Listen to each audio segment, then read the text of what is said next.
Hello, beautifuls. You're listening to Bliss and Grit. I'm Brooke Thomas, and I'll be joined shortly by my very dear friend and co-host, Vanessa Scotto.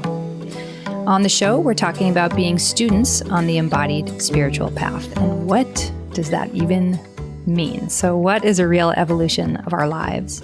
How do we ultimately embrace everything, all the beauty and crazy, the joys and the messes, the bliss and the grit that is a human life? We'll be attempting to sort that out for ourselves, talk about it as it unfolds in real time with each other here on the show. In today's episode, so I said the embodied spiritual path, we're diving into the key question: why is the body an important and even crucial part of the spiritual path? So Vanessa and I both practice somatic meditation. All of our teachers have a very body-oriented approach. And we have career paths that have been very much about the body.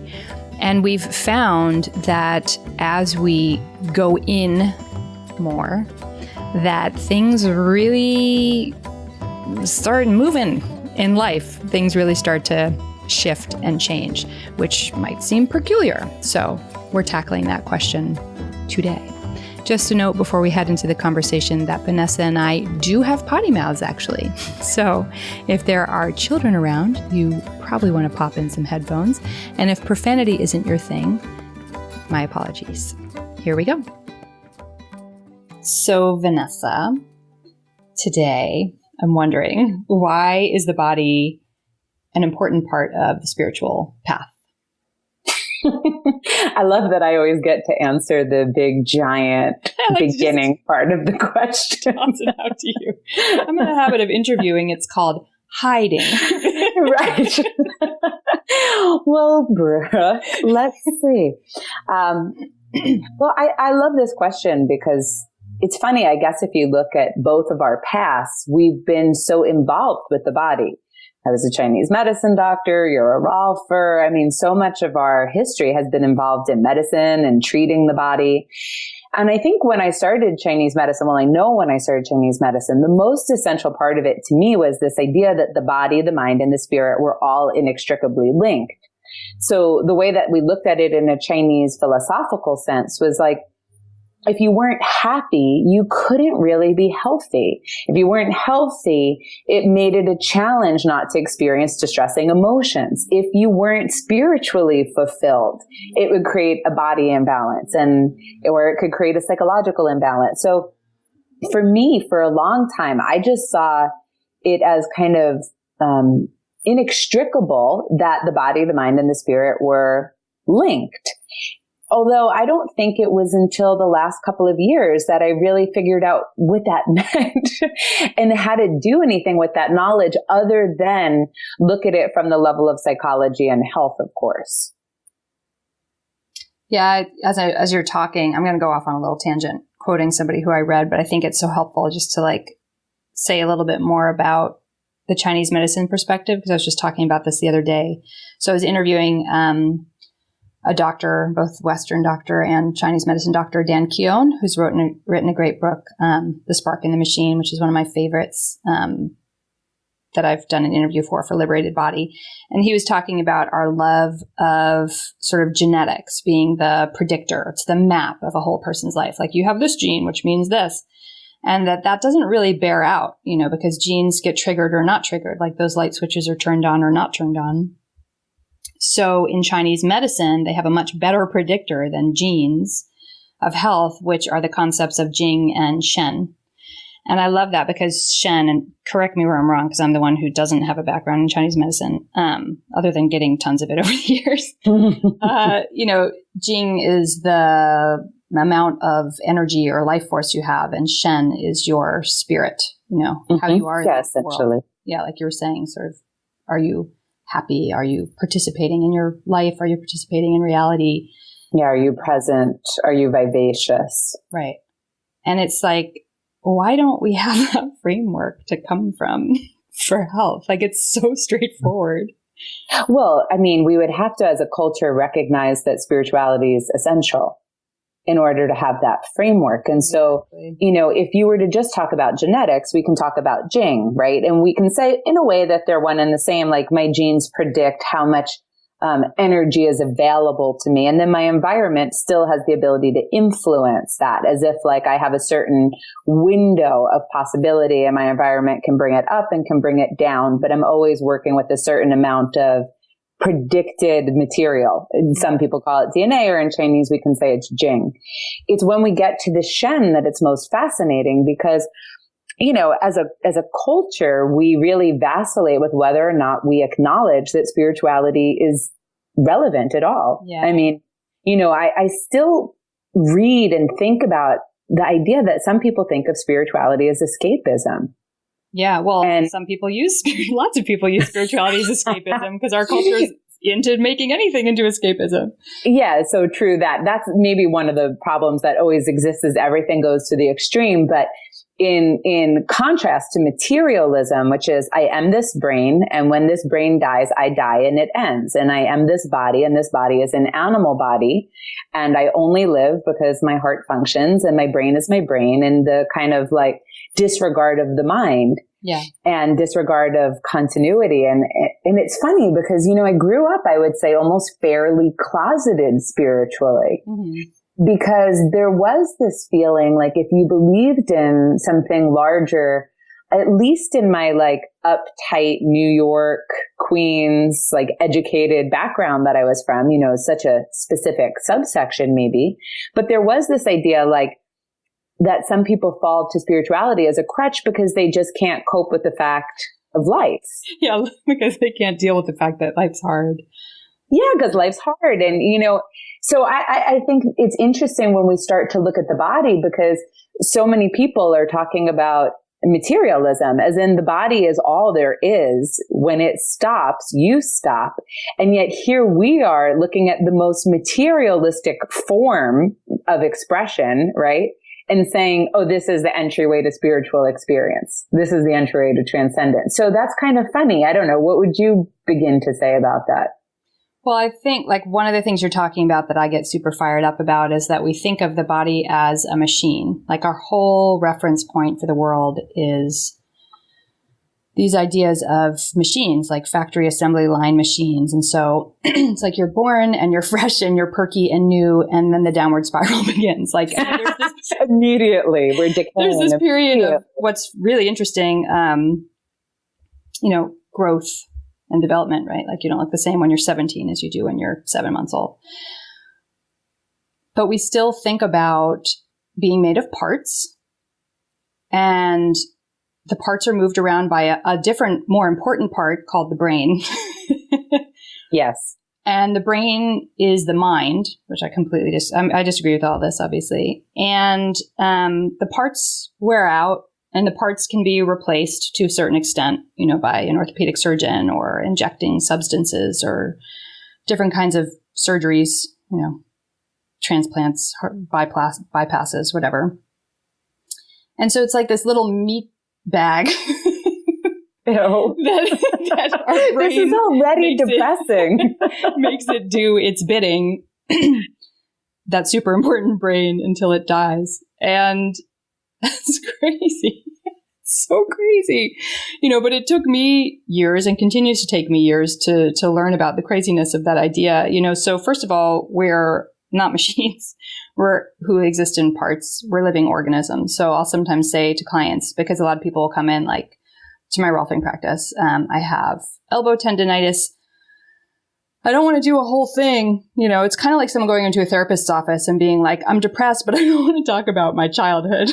It's like my elbow is really bugging me. Oh, that happens all the time, by the way. Absolutely. It's like, just fix this depressed part, but don't deal with all of me. And it's like, just fix this elbow part, but don't deal with all of me. And I'm like, well, funny thing about your elbow is that it's not a part. If your elbow were in a different room from the rest of you, something would have gone horribly wrong. And it is woven, we're all just this one big, alive, really intelligent weave, this living, aqueous, crazy smart gel weave of a thing that exists as a continuous thing.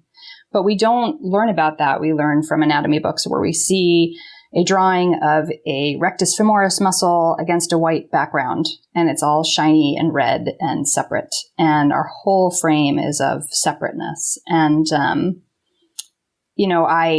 I'm preparing for an interview tomorrow with one of my favorite thinkers for the last 20 years, Jaap van der Waal, who's, he calls himself a phenomenological embryologist. He's an embryologist and a doctor, by training.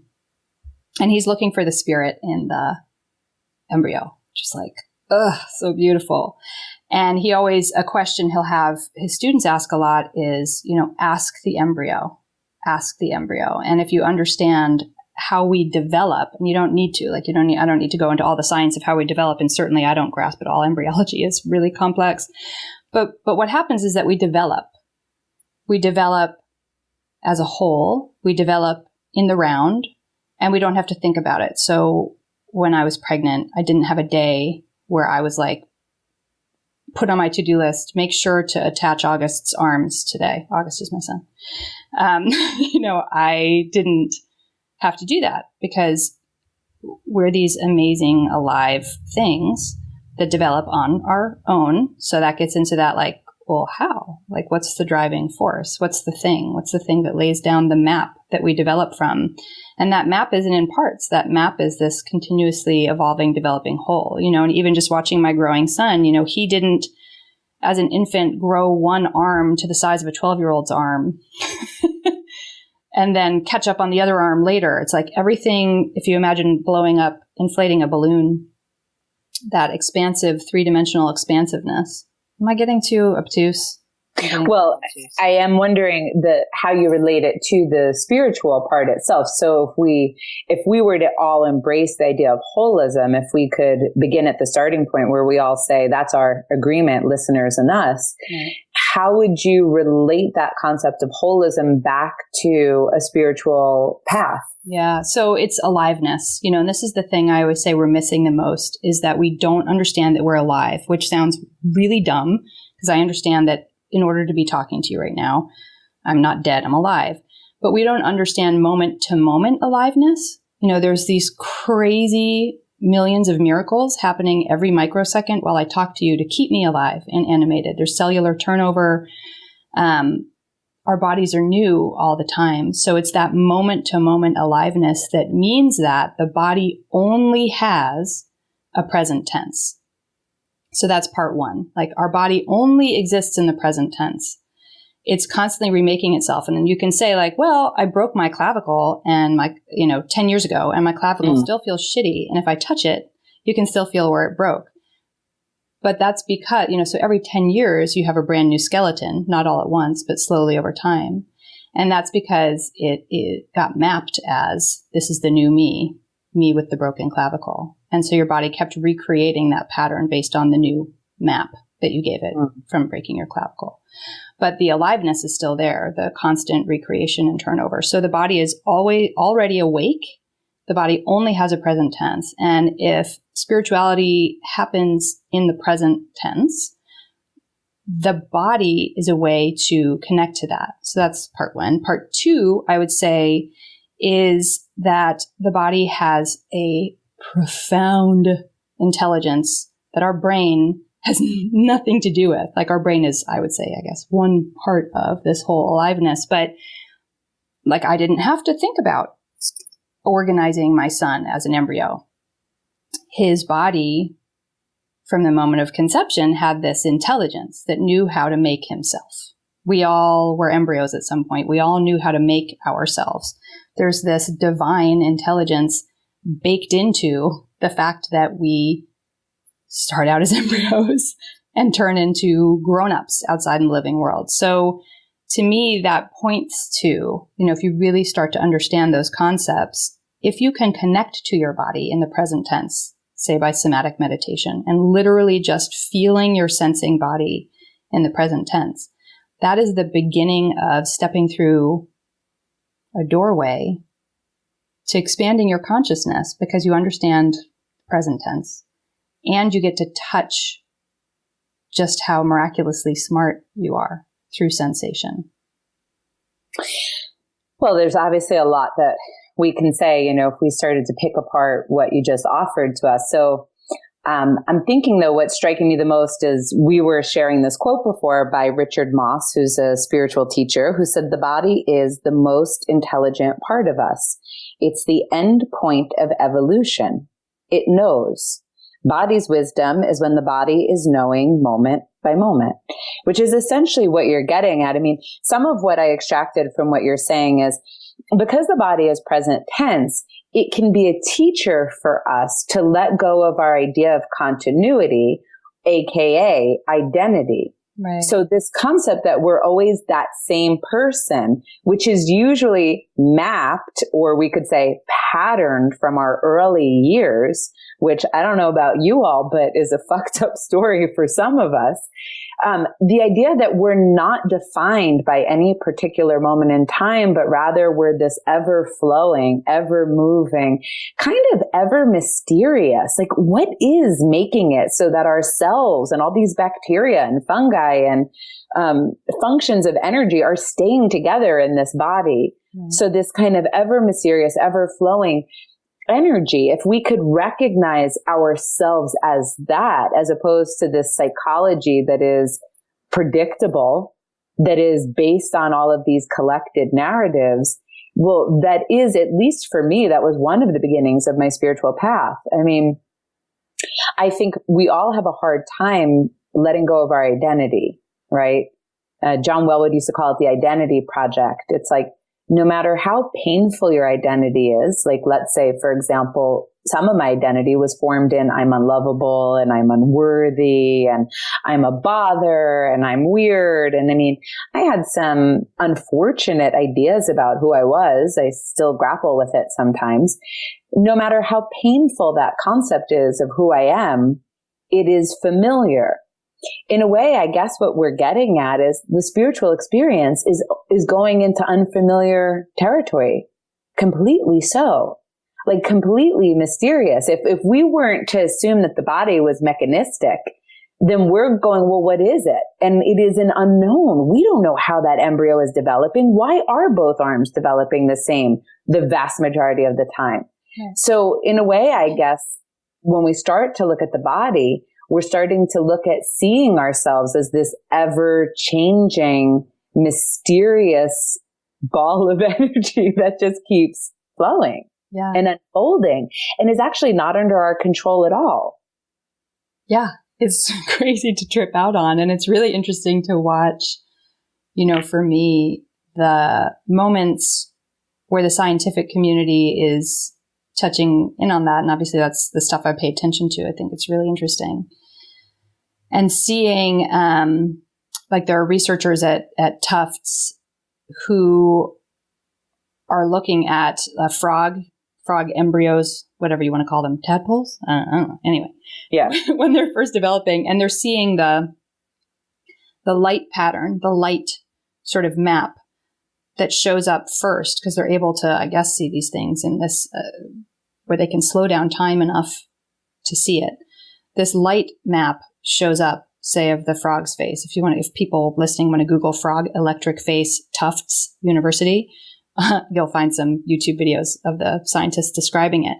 So there's this light map that comes first and then form in the context of fascia, connective tissue, happens where the map was. That's crazy. And we can see it, right? So we can measure it in a certain way now because we can see the light map, but we still don't know what's the light. Right. I mean, that's the crazy part. I feel like every time we try to get our finger on the body, it's like we're finding new information. It's this ever evolving, ever unfolding thing. Just like when we try to get a finger on ourselves, right. There's always new information about who we really are and what we're really grappling with. And it's such a nice mirror for that spiritual journey. But also from an experiential point of view, from my personal experience with the body, well, I guess twofold. On the one hand, it's offered me so much more understanding of psychological patterns that I was grappling with. unprocessed feelings, old memories, old beliefs. And so it's helped me access and heal as a person. And then on a more, let's say, spiritual dimension, although I think it's all spiritual, but just to categorize, it's where I found energy. So I think there's also this part of the body when we're talking about it in this context where it's like you go inward and you begin to experience yourself as a field of energy. And then you begin to experience yourself as maybe the same energy that's in the room and the same energy that's in front of you and somebody else.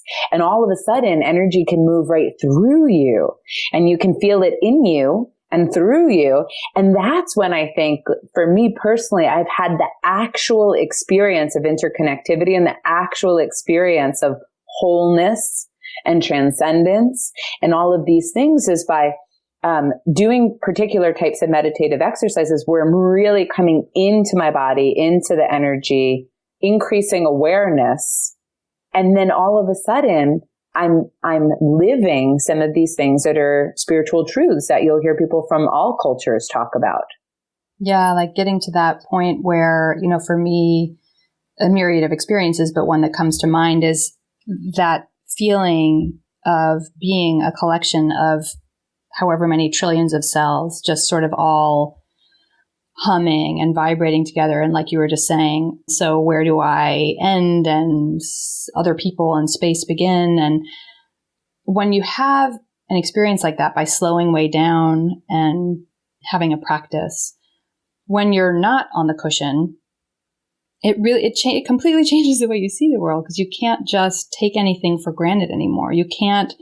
It's that discontinuity you were talking about. Like you can't just be like, tree is a tree, when you're walking on the hiking trail, or that pissed off angry driver who just cut me off is that pissed off angry driver that cut me off. You still do that because it's not like, you've attained complete and utter enlightenment by having these moments where you touch in, but you have this opportunity to question, like, is that true? And I had that experience of where do I end and something else begins. So what is if we're all just thrumming cells together, like, and it starts to change, it starts to shift up any easy grabs you can make at what reality is and what the world is and what being a human is and all of that. Yeah, it's probably more like thrumming electrons or something, like thrumming. It's actually like thrumming empty space, right? Which is the trip of it all as you get to the real level of it. But I had my first dream last night that I could fly, but it was first time. That's awesome. Never, like, woo. I never had a flying dream before, but I was actually more levitating than flying. But what was interesting was in my dream, I was saying I'm levitating because the air is the same as me. What is in my body is the same as what is in the air. Yeah. And if it is all the same, then I can move however I want to move. And I was like levitating, right? Like the best fucking spiritual dream ever. I know. I felt very spiritually superior after you should. You fucking nailed it. Gold star. JP Sears is nothing on me. Yes, I felt very, but I hadn't had one of those revelatory dreams in a while. That's not my spiritual aptitude. But it was really interesting because what I'm noticing more and more in my life is these certain breakthrough moments where it's coming alive for me in that way that's so integrated, not just the intellectual and the conceptual, because I've been studying spiritual traditions since I'm 18. I have a lot of intellectual understanding and knowledge and philosophy kind of swirling around. But the other day, out of the blue, I'm driving over a bridge and it hits me, how could I even put into words that here I've spent a lot of my life being down on myself or self-deprecating or boo-hoo, all of these different things I challenges with. But I didn't create me. I didn't choose what I think about. I didn't choose what I was going to grapple with. I didn't choose how I'd perceive it. I didn't choose how I'd experience it. I still don't.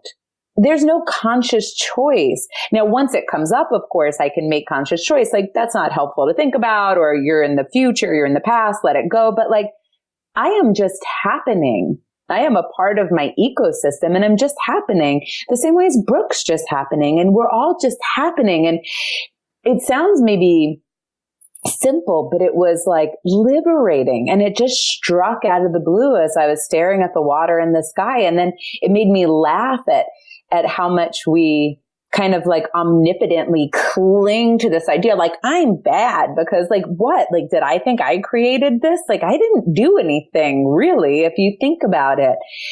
And that's what I think has been happening for me as I go more into the body. I connect more with energy. I connect more with the energy outside being the same as the energy inside. And then I'm starting to connect with the idea that there's something beyond, but really not just something outside beyond, something in me beyond that's actually animating me, that's moving me, that's like intuiting. Like, I don't know if we have will or don't. I think we do to a certain extent, but there's that saying that I heard a Jan Van Zant say once, like God throws a pebble until he throws a brick. Yeah. And I don't mean God's a man, so please don't take that literally. But that idea that it's like, I do feel like if you look very carefully at your life, I know when I look at mine, it's like, if you try to go to the left and there's something that wants you going to the right, it just keeps hitting you with those pebbles until you turn. I don't know. Do you know what I've never had that experience.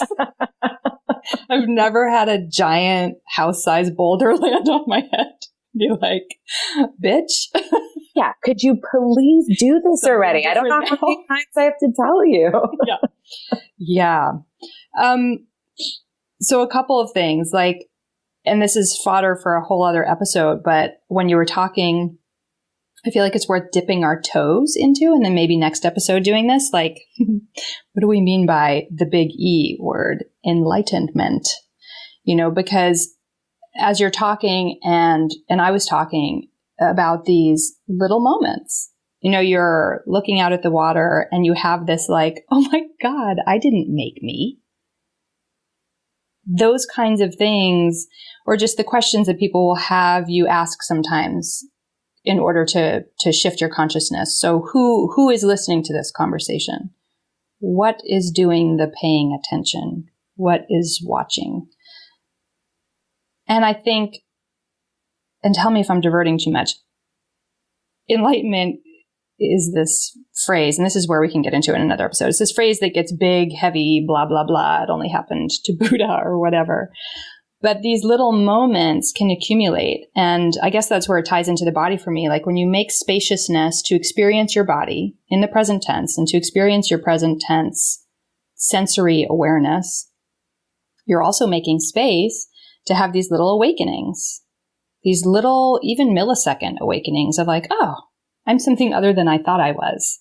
This continuous idea I have about my identity or my story or a tree is a tree, it just popped just for a couple seconds. And I think the more fluent you get with touching into yourself, what we're talking about is evolving towards having more of these awake moments. And I'm talking even millisecond moments.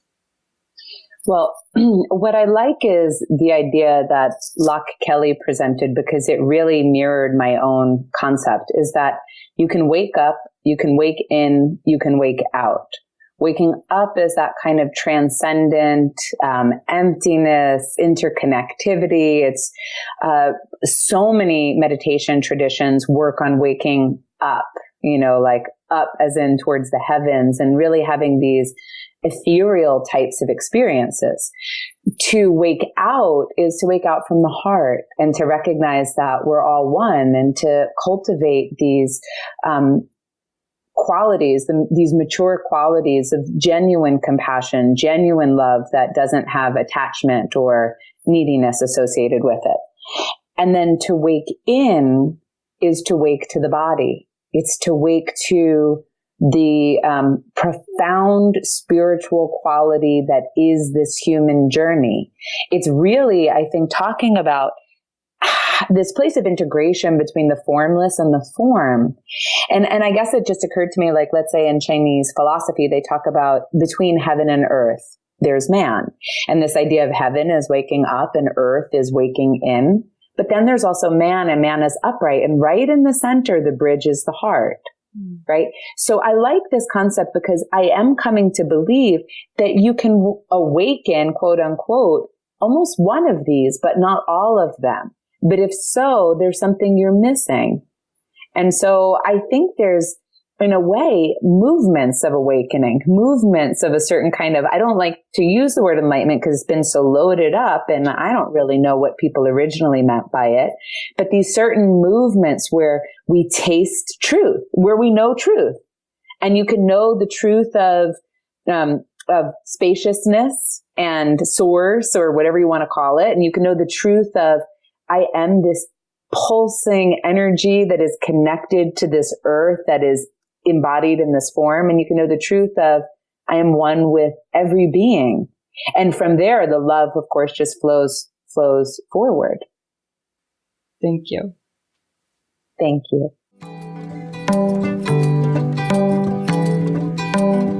Thank you so much for listening to today's episode and for exploring the journey with us. The show notes, including any resources, teachers, readings that we mentioned, will all live at blissandgrit.com within the post about today's episode. So that's episode 3. Vanessa and I tend to be pretty voracious readers and learners, so you can be sure that most episodes will have some serious goodies listed on each post. You can also come play with us on the social media channel of your choosing. So we're on Instagram, Facebook, Twitter, what have you. We're at Bliss and Grit at all of those spots. And we'll be back next week. Thank you again so much for coming to play with us.